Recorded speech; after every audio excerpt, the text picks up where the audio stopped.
Meus amigos, mais uma vez estamos juntos aí para o nosso momento compartilhar, levando para vocês hoje a finalização da oração do Pai Nosso, de acordo com aí os estudos de Martinho Lutero no Catecismo Menor, que nós estamos seguindo. Nossa proposta então hoje é de encerrarmos esse ciclo, né, de reflexões com a sétima petição e a conclusão do Pai Nosso, a parte final.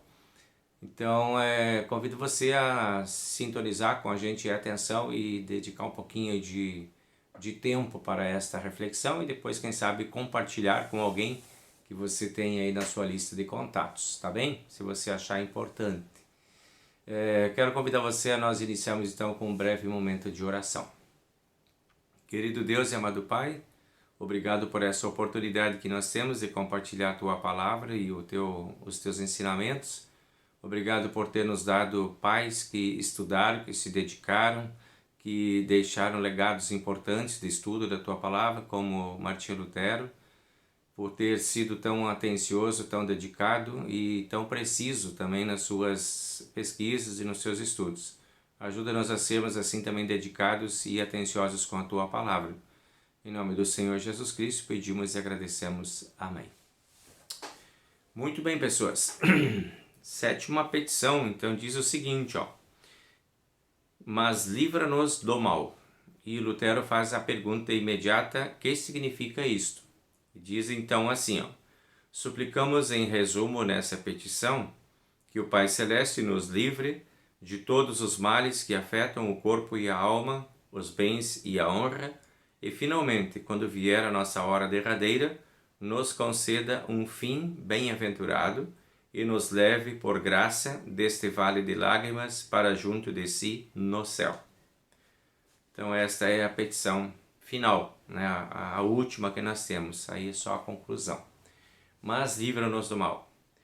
Cercados do mal nós estamos desde sempre, né? Já desde lá do Jardim do Éden, embora o paraíso, né, fosse, lá o jardim fosse o paraíso, ainda assim o mal teve acesso para dentro do jardim, né? O diabo não se viu intimidado a entrar naquele espaço sagrado e levar a sua dúvida para a cabeça dos seres humanos lá.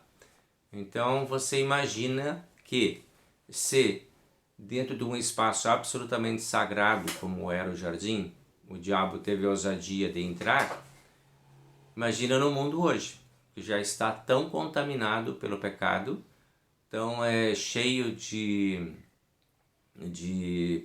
ideias, sentimentos, outras verdades, né? Falsidades, enganos, mentiras, traições, ódios, violências, enfim, um mundo totalmente contaminado.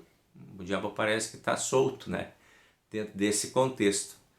Aí, mais ainda, nós temos motivo de pedir que Deus nos livre do mal, porque nós estamos expostos, né? O apóstolo lá disse certa vez, né, nas epístolas, o diabo é um adversário que ruge procurando alguém para devorar. E a gente tem que estar atento, vigiando e orando sem cessar, segundo o conselho de Jesus, porque estamos em iminente perigo, né? Estamos em constante perigo. Daí a importância de a gente ter consciência disso e a gente respeitar essa nossa condição e não acharmos assim que está tudo tão tranquilo, que a gente está podendo se atirar de guarda-chuva lá do terceiro andar que não vai acontecer nada. A gente tem que cuidar para tomar assim certas providências no sentido de preservar a nossa segurança e também a nossa qualidade espiritual. E isto é possível apenas com Deus, que entende dessa maldade mais do que nós. Nós somos muito ingênuos em relação à maldade que está dentro do mundo. Apesar de nós muitas vezes promovermos também a maldade, nós sermos agentes dessa maldade, porque por um lado carregamos a maldade dentro de nós, no nosso pecado original, por outro também temos aí muitas vezes momentos em que vacilamos em nossas ações, em nossos pensamentos e semeamos voluntária ou involuntariamente coisas que não são boas dentro deste mundo. Então nós estamos, sim, envolvidos e contaminados com o mal. E por isso a necessidade de pedir que Deus nos livre dele, né? Porque nós não sabemos nos livrar dele. Nós nos envolvemos com as situações de maldade e facilmente somos enganados ou às vezes até promotores do mal. Então livra-nos do mal, suplicamos essa petição que o Pai Celeste nos livre de todos os males, tanto do corpo quanto da alma, diz Lutero, né? Mas também dos males dos bens, da honra, né? E depois do final que ele nos dê uma bem-aventurada saída desse vale de maldade, desse vale de lágrimas, desse vale da sombra da morte, que Deus nos dê uma saída digna, que possamos sair daqui para os seus braços, para um mundo melhor, para o paraíso, né, onde Deus espera cada um de nós. Aí o Schwamm, então, que é o parceiro aí do Martim Lutero no Catecismo, ele vai perguntar: que suplicamos nessa petição em conclusão? Ele diz assim: suplicamos que Deus nos livre inteiramente de toda forma de mal, retire ou ajude a carregar a cruz que ele nos impõe e a torne em bem, libertando-nos, afinal, inteiramente do mal por sua morte bem-aventurada. Então, a única forma que nós temos de sair definitivamente desse caminho do mal é através da morte de Cristo, a sua bem-aventurada morte. Essa morte já passou, a vida já veio, a ressurreição já está aí como novidade para nós, e nós hoje podemos pedir que Deus nos atribua os benefícios dessa morte de Cristo, possa trazer para nós os benefícios dessa morte de Cristo e assim nos livre dos nossos próprios males, né, do nosso próprio destino, que seria morrer na condenação.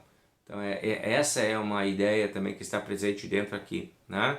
Que Deus nos ajude a lidar com essas situações que nós temos aqui, mas que também nos ajude a ter um final feliz e bem-aventurado, livrando-nos definitivamente de todo o mal, nos colocando nos braços de Cristo.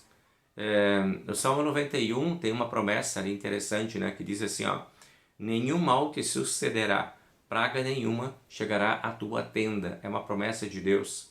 Eu vou estar com vocês, eu sei que o mal está aí, mas eu vou estar com vocês, né? Também diz lá em Atos dos Apóstolos: através de muitas tribulações nos importa entrar no reino de Deus. O mal faz parte, as ameaças fazem parte do nosso caminho e nós precisamos passar por elas para chegar lá na bem-aventurada vida. Também diz em Hebreus: o Senhor corrige a quem ama e açoita a todo filho a quem ele recebe. Deus trata às vezes a gente assim, né, com severidade, porque precisamos às vezes da severidade para entender os caminhos que precisamos trilhar. E aí não é bom, isso é uma coisa ruim, né, ficar debaixo do castigo. Então a gente pede que Deus nos livre também desse tipo de necessidade, que não seja necessário esse tipo de correção da parte de Deus, que Ele nos livre disso, né? Que Ele nos trate com amor, bondade, nos perdoe e nos limpe antes de a gente ter que ser castigado para se arrepender, né? Então essa é mais ou menos a ideia. Então Deus que toque o nosso coração e mova a nossa mente ao arrependimento e ao pedido de perdão e à confissão antes de a gente ser açoitado, né? Para que se tome consciência, se torne consciente dessa realidade, né? Diz também aqui, ó, em 2 Timóteo: o Senhor me livrará também de toda obra maligna e me levará salvo para o seu reino celestial. Então a ideia de que Deus estará conosco sim, atravessando as dificuldades, atravessando os caminhos do mal para nos colocar no caminho do bem. E finalmente então a gente tem as palavras do grande profeta lá quando pega Jesus nos braços, né, e se despede. Ele diz lá em Lucas 2, Simeão, né: agora, Senhor, despedes em paz o teu servo segundo a tua palavra, porque os meus olhos viram a tua salvação, a qual preparaste diante de todos os povos, luz para a revelação aos gentios e para a glória do teu povo Israel. Agora pode me despedir, porque eu já vi o que eu tinha que ver. Eu já vi a tua graça, eu já vi o teu amor. Então essa é a ideia, né, de que Deus nos livre do mal, afaste de nós o mal e nos permita ver a sua graça, nos permite sentir o seu amor e a sua proteção. Isso então está dentro dessa ideia de mas livra-nos do mal. Que Deus esteja aí orientando para que realmente o nosso caminho possa ser um caminho mais tranquilo, mais sereno, mais seguro, né? Bueno, vamos à conclusão. O que diz então a conclusão do Pai Nosso? Pois teu é o reino e o poder e a glória para sempre. Amém. Aí terminamos. Essa parte, ela não está presente lá no Pai Nosso que Jesus Cristo faz. A oração de Jesus termina: livra-nos do mal. Amém. Termina ali. esse acréscimo aqui é um acréscimo litúrgico que nós temos. Com o passar dos anos, sempre dentro da igreja, no uso do Pai Nosso, quando terminava essa parte livra-nos do mal, a comunidade cantava uma finalização para o Pai Nosso. Pois teu é o reino, o poder e a glória para sempre. Amém. Assim como nós, no nosso culto, sempre cantamos glória ao Pai, ao Filho e ao Espírito Santo, quando terminamos uma leitura de um salmo, né? Dentro da nossa liturgia nós temos esse hábito. E na igreja antiga era hábito cantar essa parte também da finalização do Pai Nosso, e ela acabou incorporando, tanto que você vai ver nas traduções da Bíblia, algumas traduções apresentam esse texto entre colchetes, que é um anexo, na verdade, não faz parte da oração original do Pai Nosso. É um acréscimo litúrgico que a gente chama. Mas ele é um acréscimo interessante, né? Ele faz uma conclusão bonita para o Pai Nosso. E aí ele pergunta, o Lutero pergunta, o que significa Amém? E ele diz, devo estar certo de que essas petições são agradáveis ao Pai Celeste e ouvidas por Ele, pois Ele mesmo nos ordenou orar desta maneira e prometeu atender-nos. Amém, amém, isso significa sim, assim seja. Então, quando estamos finalizando, queremos que realmente seja assim como pedimos. Todas as 7 petições que nós pedimos, as 7 frases, os 7 pedidos, as 7 orações que estão dentro do Pai Nosso, né? Mini orações, ali cada frase é uma oração, que seja assim, que assim seja. Amém. Isto é a ideia, né? Que Deus faça isso acontecer entre nós. E aí ele pergunta agora, o Schwam pergunta, por que acrescentamos esta conclusão à oração do Pai Nosso? E ele responde, indicamos na conclusão as razões por que pedimos a Deus todas as coisas. Por que? A gente vai dizer então. Letra A, porque Ele é o nosso Rei, a quem devemos esperar socorro, pois Teu é o reino. Segundo, só Ele tem poder de atender às nossas orações, pois Teu é o reino e o poder. E a última, só a Ele pertencem toda a honra, o louvor, a glória, agora e para sempre, por todo o bem que nos fez. Poder e a glória para sempre. Então é uma conclusão em que a gente está reconhecendo, né, a soberania de Deus em relação a nós, o seu poder, e também atribuindo a Ele toda a honra, poder e glória. Esse é o significado dessa conclusão litúrgica que a gente tem do Pai Nosso. Como podemos ter certeza de que as nossas petições são agradáveis a Deus e atendidas por Ele? É a próxima pergunta. E ele responde, Deus mesmo nos ordenou orar dessa forma e prometeu atender-nos. Então, quem ensinou essa oração foi o próprio Jesus Cristo, né? Então, essa oração é agradável a Deus porque foi Ele mesmo que criou. Na pessoa de Jesus Cristo, o próprio Deus criou essa oração. E Ele próprio nos ensina a chamá-lo de Pai, né? Através de Jesus Cristo. Então, nós temos essa orientação divina. E a próxima pergunta ele diz, por que tantos lamentam não serem atendidos nas suas orações? Se Deus ordenou que a gente faça assim e a gente faz, por que tem pessoas que não se sentem atendidas? Por que acontece que algumas pessoas pedem e não recebem aquilo que estão pedindo aqui? E aí o Schwam responde assim, muitas vezes pedimos coisas vãs e nocivas nas orações, não são necessárias. Ou prescrevemos a Deus o tempo e a maneira dele nos ajudar. Ou, em grandes tentações, não percebemos logo o auxílio de Deus. 3 razões, então, para julgar que não somos atendidos, né? Primeiro, talvez porque na oração a gente está pedindo algo que não necessite, na oração em geral, tá? Não referente especificamente aqui ao Pai Nosso. A gente está falando de orações em geral. Então, talvez você está pedindo uma coisa que você não necessita, então vai pedir e não vai ganhar, porque não tem necessidade.